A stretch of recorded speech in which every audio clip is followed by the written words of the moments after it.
Ayo kawan, kita angkat jaringnya. Kami sedang membantu paman menarik jaring yang didiamkan semalaman di tengah laut. Nah, ini dia yang sedang kami cari teman. Hewan laut si udang kipas. Tuh, lihat. Bentuk ekor dan kepalanya seperti kipas ya.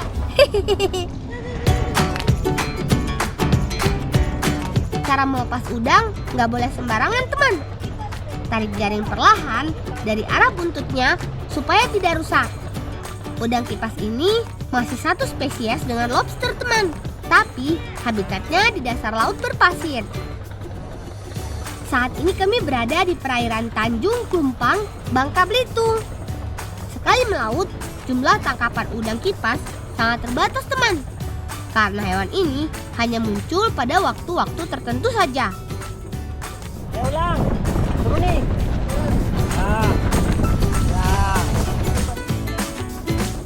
Setelah mengangkat semua tangkapan, kami harus menurunkan jaring ini lagi ke laut. Selain timah, hasil laut di perairan Belitung ini tergolong masih dapat diandalkan teman. Yuk, lanjut ikut kami kembali ke daratan.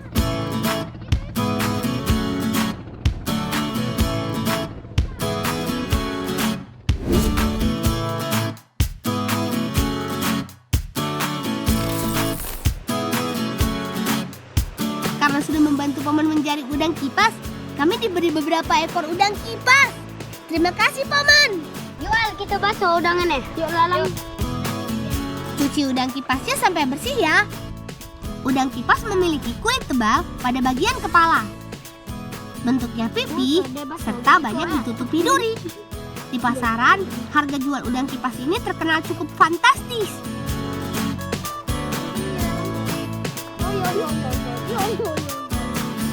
Oh iya, batu tadi panas, nak. Batu panas. Aku mau. Itu. Ketilang, panas. Ya. Ayo Raju, beri minyak di atas batunya.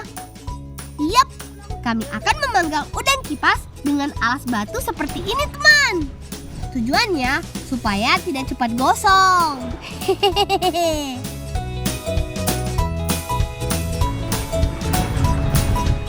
Bolak, mana 5 kunci kita? Oh iya, aku kelupaan. Mana ada? Ambil ya. Aku cari pengganti ya. Al, yuk kita mencari pengganti 5. Yuk lalang. Wah Mika, tunggu sini lah ya. Aku nak mencari pengganti ya. Yuk Al.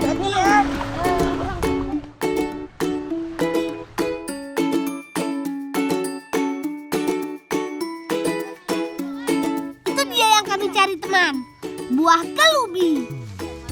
Bentuk buah ini bersisik mirip salak teman, tapi punya rasa yang berbeda.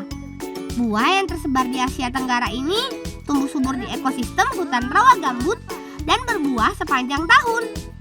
Batang pohonnya dipenuhi duri-duri tajam seperti ini. Jadi, kami harus hati-hati untuk mengambilnya.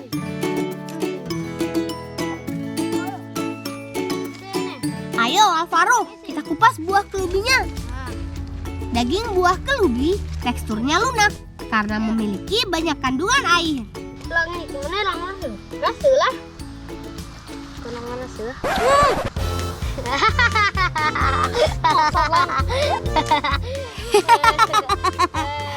Dari ekspresi Alvaro, terlihat kan kalau kelubi ini rasanya asam. Di daerahku, buah kelubi biasa diolah menjadi manisan. Yuk Al. Kita anak.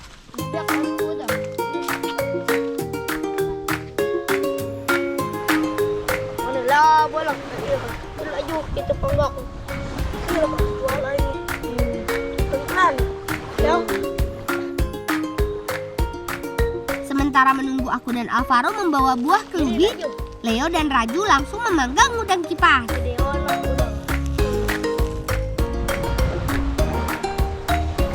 Mana ini, Wal? Aku ngambil pengganti asap dari buah kelubi. Nah.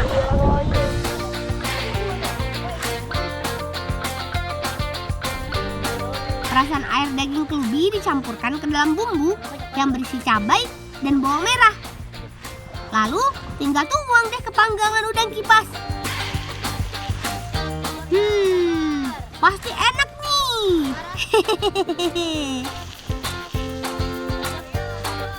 Mau nyoba, udah lapar aku. Aku lapar. Sabar ya kawan, ini masih belum matang.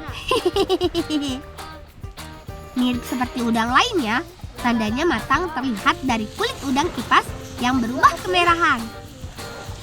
Gak perlu menunggu lama. Ayo, kita angkat teman.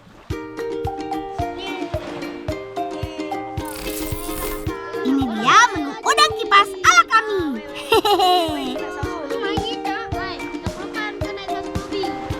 Ayo, santap langsung. Wah, daging udang kipas ini tebal teman. Rasa gurihnya juga nggak ada duanya. Apalagi dicocol dengan sambal asam kelubinya. Segar. Oh iya teman, udang kipas ini punya kandungan protein yang tinggi loh. Baik dikonsumsi untuk perkembangan otak dan tubuh, khususnya untuk anak-anak seperti kami.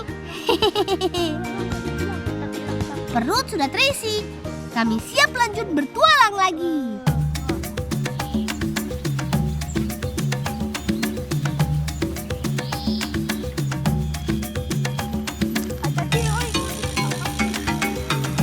Teman, saatnya kami akan mencari salah satu jenis tanaman pandan hutan. Namanya daun mengkuang. Nah, ini dia yang kami cari. Daun mengkuang tumbuh liar di daerah yang lembab dan berair, terutama di area tepi pantai atau di aliran sungai, teman. Kak, nak ambil nama nih kak? Ambil yang tua lang. Oh, iyalah kak. Daun mengkuang ini akan kami buat menjadi mentudong atau anyaman tudung saji khas dari Belitung, teman. Awas, hati-hati kena tangan kawan. Daun mengkuang punya duri tajam di sepanjang sisi daunnya. Jadi, kami perlu ekstra hati-hati saat mengambil dan memegangnya. Setelah bersih dari duri, tumpuk dan susun daun mengkuang jadi satu. Ayo, sekarang kita cari lagi daun mengkuangnya. Selain di bawah, pohon mengkuang juga ada yang tumbuh menjulang seperti ini. Batang pohon ini akan kami gunakan untuk mengambil daun mengkuang di atas pohon. Lang, kita nih akan buat apa rencana pakai kayu nih? Idang anak parak, atau idang mutong itu. Yuk kita cari tali ya. Yuk. Itu lang ada. Oh iya ini. Lang ini lang juga ada. Oh iya ini kok. Akar pohon yang merambat seperti ini bisa digunakan sebagai tali pengikat, teman. Sekarang tinggal sangkutkan parang pada ujung kayu. Lalu ikat dengan kuat supaya tidak lepas. Ayo kawan, ikat yang kuat ya. Nah, weh lah jadi weh. Iya, udah jadi. Yuk. Naikkan parang ke atas dan potong daun mengkuangnya. Arahkan ke daun yang sudah tua dan panjang ya. Yuk lang, cukup ini lang. Yuk lah. Yuk. Kita kumpulkan. Daun mengkuangnya sudah terkumpul banyak nih. Yuk, bawa ke tempat pembuatan mentudong.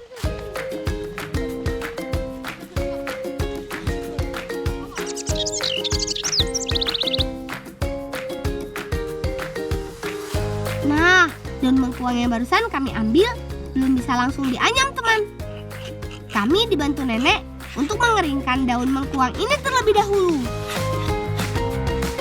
Sebelum dijemur, daun harus dibuang bagian pangkal tengah supaya lentur dan mudah untuk ditekuk nantinya. Setelah itu, lanjut dipanaskan dengan api seperti ini. Tujuannya supaya daun lebih lentur. Eits, harus sambil ditarik terus ya. Kalau enggak, nanti kebakar deh. Ayo, Raju. Lanjut tarik daun yang sudah dipanaskan dengan pijakan tongkat seperti ini. Ini supaya lekukan pada daun bisa lurus dengan sempurna. Baru deh jemur daun di atas kayu seperti ini. Butuh waktu 2-3 hari agar daun benar-benar kering.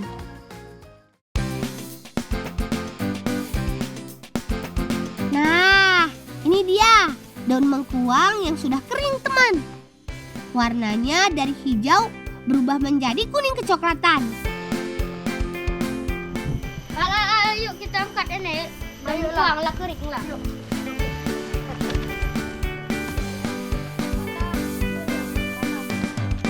Daun mengkuang yang sudah kering juga menjadi lebih kaku dan serat-serat pada daun lebih kuat, terutama untuk anyaman nanti. Alvaro, ambil itu. Awas, jangan sampai patah. Ayo, Alvaro, hati-hati ya mengangkatnya. Sekarang saatnya kami bawa untuk dibuat anyaman mentudong.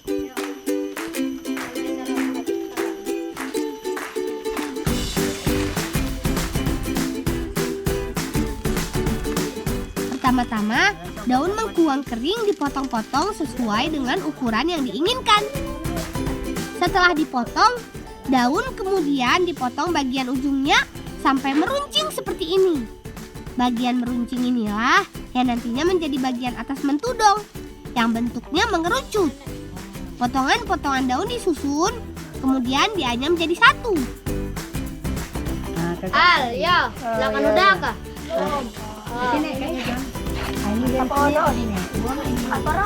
Selagi aku membantu nenek memotong daun, Raju, Leo, dan Alvaro melukis mentudong yang sudah selesai dianyam.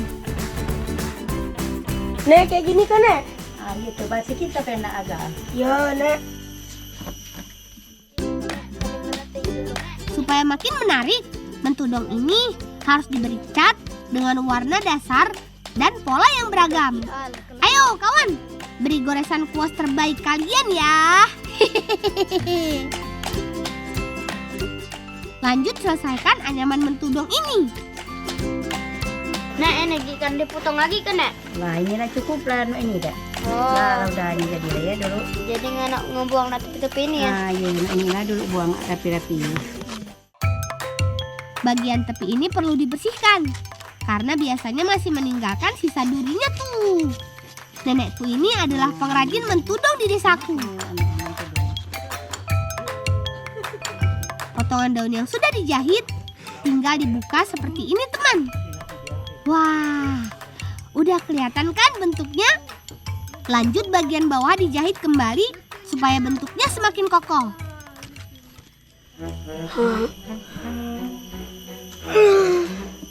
Bosan oh. Oh iya, aku ada ide.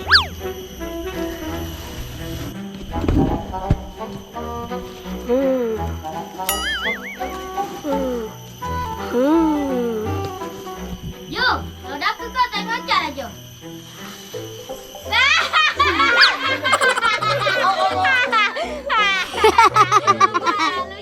Ada-ada saja kamu, Raju.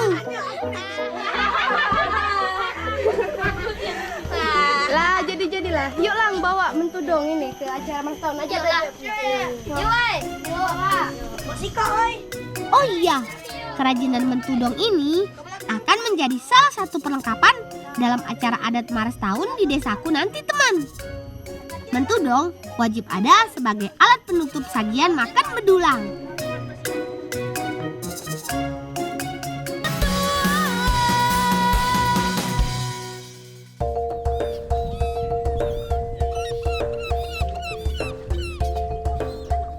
Sebelum menghadiri acara Maras Tahun, kami sudah ada janji dengan pamanku untuk menjaring ikan terlebih dulu, teman. Kalau di sini kami menyebutnya mukat. Main. Ya. Aman muka tuh nak surut deh. Ya, surut. Karena air surut, kami memang harus berjalan ke tengah laut. Sepertinya ini lokasi yang tepat, teman. Ayo, kawan, kita lepas jaringnya. Melepas jaring di sini ada caranya, yaitu dengan mengurai setiap ujung jaring menjadi 2 titik yang saling menjauh. Tarik palak. Udah, kini baru nunggu orang sana lo muda begitu. Terus pelan. Bila sudah terurai, ujung jaring dipertemukan sehingga membentuk lingkaran. Lingkaran jaring ini yang akan menahan ikan-ikan agar terjaring. Setelah kedua ujung jaring bertemu, saatnya kami memutar lingkaran jaring secara perlahan. Makin lama, lingkaran akan semakin mengecil dan menahan ikan-ikan yang kemungkinan terjebak di dalamnya. Ayo, bawa putar terus jaringnya. Ah, dapat siko. Woi, dapat siko, oi. Hore! Akhirnya kami berhasil mendapatkan ikan belanak. Cepat, kumpulkan ikan ke dalam kantong jaring ini. Sepertinya ikan tangkapan muka tadi belum cukup. Agar dapat ikan lebih banyak lagi, ayo, ulur lagi jaringnya kawan. Lalu tarik mendekat ke ujung jaring lainnya. Wah, kali ini banyak ikan yang terjaring teman. Ayo, cepat, kumpulkan semua ikan-ikannya. Wah, hasil tangkapan ikan hasil mukat kami lumayan banyak nih teman. Mana lah ini ikan? Oh lah banyak nih. Kita balik kita manggang gini ya. Iya. Kita. Iya, mantap. Ini macam ada ikan.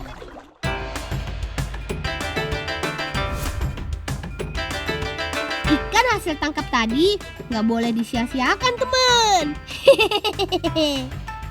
Sekarang kami akan membuat olahan sup ikan yang khas dari Belitung. Namanya sup gangan ikan. Bahan-bahannya ada kemiri, bawang merah, bawang putih, batang serai, kunyit, lengkuas, cabai, dan belacan alias terasi udang. Kesemua bumbu rempah ini dikupas lalu diiris. Ikan yang sudah dibersihkan juga diiris supaya bumbu bisa lebih meresap ke dalam daging. Bumbunya tumbuk sampai halus ya teman. Terakhir, tambahkan belacan. Dijamin rasanya pasti makin gurih.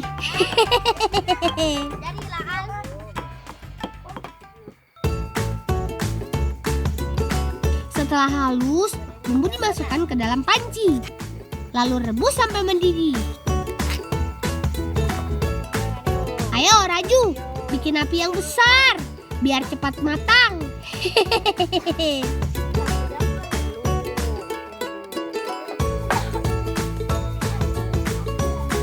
Wah, sudah mendidih tuh. Banyak mana yang daun dah? Nah, ini daun asam lang. Oh, daun asam. Samaan. Ini daun melantang lang. Oh. Agar wangi bau gangan kita. Oh. Ah, ini daun medang. Agar hilang bau amis.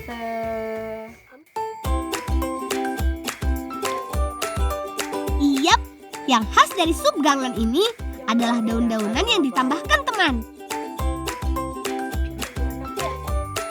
Terakhir, tinggal masukkan ikan segarnya deh. Supaya makin kaya rasa, tambahkan garam dan gula secukupnya ya.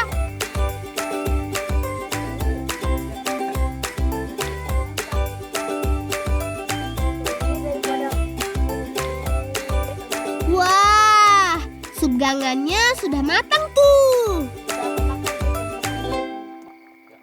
Jadi nggak sabar pengen segera menyantapnya.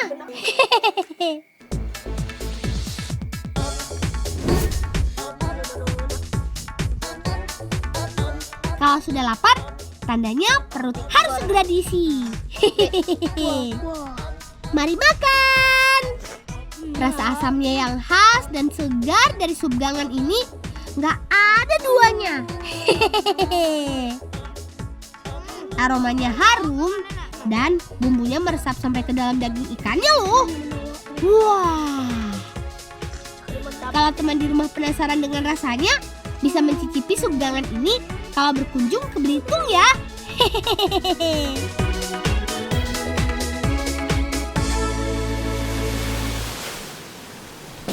Wah, siap mah, aku nak ngelimpar.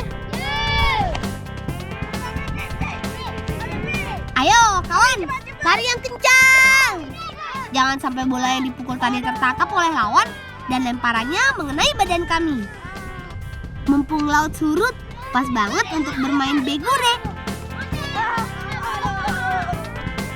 Yap, permainan ini mirip kasti teman, tapi tanpa menggunakan tongkat pemukul. Bolanya juga terbuat dari anyaman daun kelapa.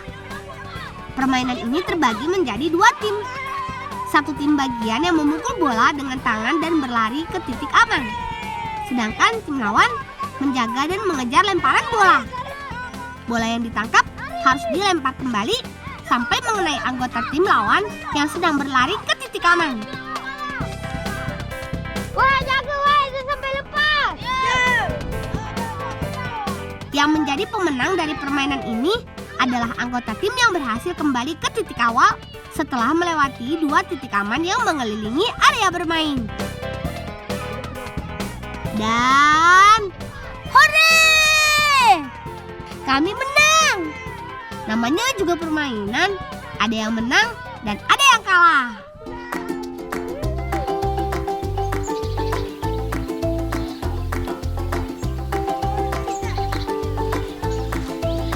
Acara Mars Tahun sebentar lagi dimulai teman. Bersama Kak Kila, kami akan menyiapkan sajiannya. Daun lais adalah tumbuhan hutan rawa. Daun yang bentuknya mirip dengan pandan ini kami gunakan sebagai bungkusan lepat. Lepat adalah salah satu panganan wajib dalam Mars Tahun. Lang, cukuplah itu. Ayo kawan, jangan sampai kita terlambat.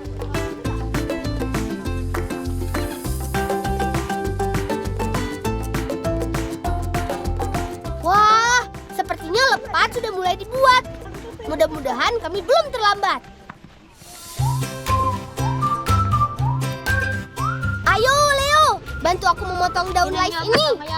Setelah daun dipotong-potong, lalu bersihkan dari duri dan bagian pangkal tengah daun supaya lentur. Lepat gede terbuat dari beras ketan yang dicampur dengan santan. Gak lupa ada tambahan daun pandannya supaya makin harum.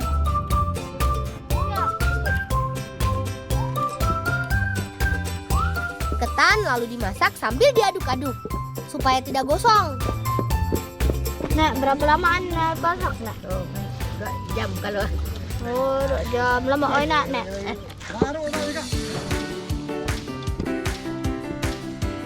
Wah, lama juga ya teman. Gantian aku yang mengaduknya, Nek. Sambil memasak ketan, Kak Kila bersama Alvaro dan Raju membuat emping beras tuh. Nah, sepertinya sudah matang nih teman.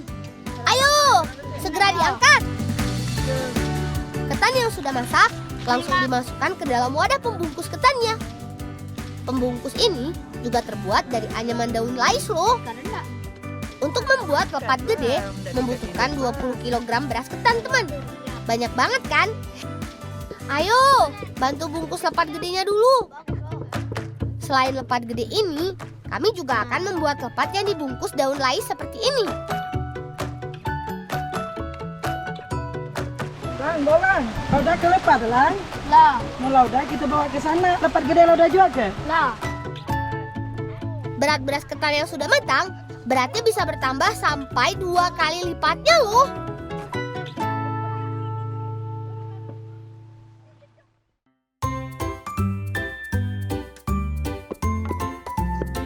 Eits, gak cuma lepat gede aja, ada sajian khas yang wajib hadir dalam acara Mars Tahun, yaitu emping beras.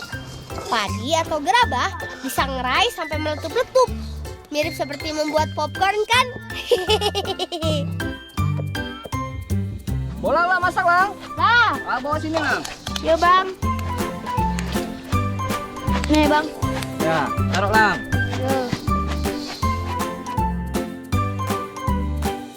Setelah itu ditumbuk dengan lesung secara bergantian seperti ini teman. Unik kan? Ini ditutup nedang apa? Biar jadi emping Lang. Biar dia lepas dari kulitnya Lang. Nah, sudah cukup. Sekarang tinggal ditampi untuk memisahkan sisa kulit yang sudah terkelupas. Ini dia hasil jadi emping beras dari Belitung. Ayo, kita bawa teman.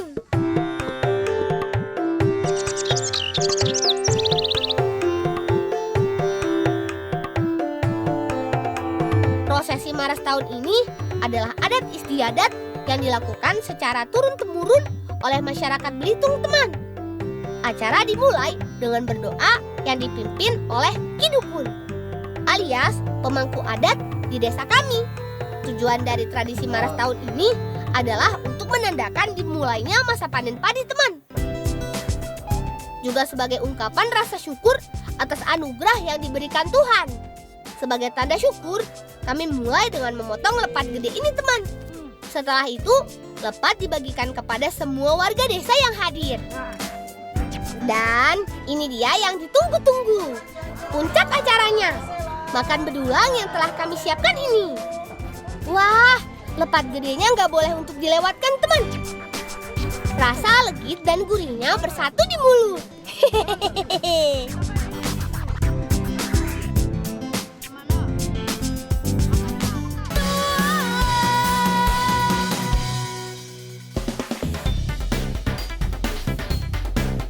Berapa banyak kita? Ini ada 150 buah ini lah. Teman, sekarang aku sedang bersama paman yang baru saja mengumpulkan telur penyu sisik. Telur-telur ini didapat nelayan saat sedang melaut. Lalu akan dibawa ke tempat penangkaran penyu yang dikelola oleh Pak Asril. Lang. Ini lang ada yang menetas lang. Lang, pindahkan lang ke ini lah, ke kolam ni lang. Wah, di tempat penetasan ini ada bayi penyu yang baru menetas tuh, atau biasa disebut tukik. Lama penetasan telur penyu berlangsung selama kurang lebih 60 hari. Kalau sudah menetas, tukik akan keluar sendiri dari pasir seperti ini deh. Ayo kawan, kita bantu pindahkan tukik ini ke kolam. Hati-hati ya menaruhnya, jangan sampai terluka. Hehehe. Lubang pasir tempat tetasan tukik tadi selanjutnya jadi tempat penetasan telur penyu sisik baru yang kami bawa ini. Hati-hati lang, jangan sampai ke bolak-balik lang ya. Susun telur secara perlahan supaya tidak pecah. Beda dengan telur ayam, telur penyu ini kulitnya jauh lebih lunak dan kenyal. Ki, ini lah habis, Ki. Habis lang. Kita timbun lang, namun dia habis. Lalu tutup telur dengan pasir. Lang. Mika tunggu di sana lang lo. Bapak ngerepi ini. Pasir dulu ya. Sementara paman merapihkan pasir, ikut kami melihat tukik di kolam yuk. Lucunya tukik-tukik yang berenang di kolam seperti ini.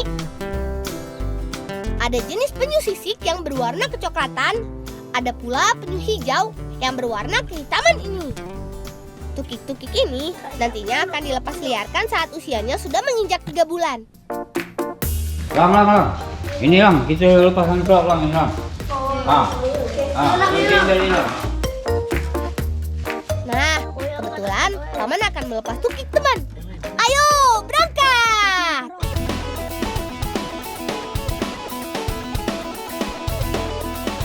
Kita dari mana ngelepas punya? Itu di sebelah batu itu. Sebelah batu itu bagus tu. Ayo, tenang. Air yang tenang seperti ini cocok untuk tukik mulai berenang ke laut. Oh iya teman, penyu memang bisa hidup hingga puluhan hingga ratusan tahun. Masih banyaknya keberadaan penyu di sini juga menandakan habitat lautnya yang masih terjaga. Maka dari itu, kita sebagai generasi penerus tidak boleh abai untuk terus melestarikan habitat satwa laut, terutama dalam menjaga lingkungan dengan tidak membuang sampah sembarangan. Salam cinta anak Indonesia, salam bocah petualang.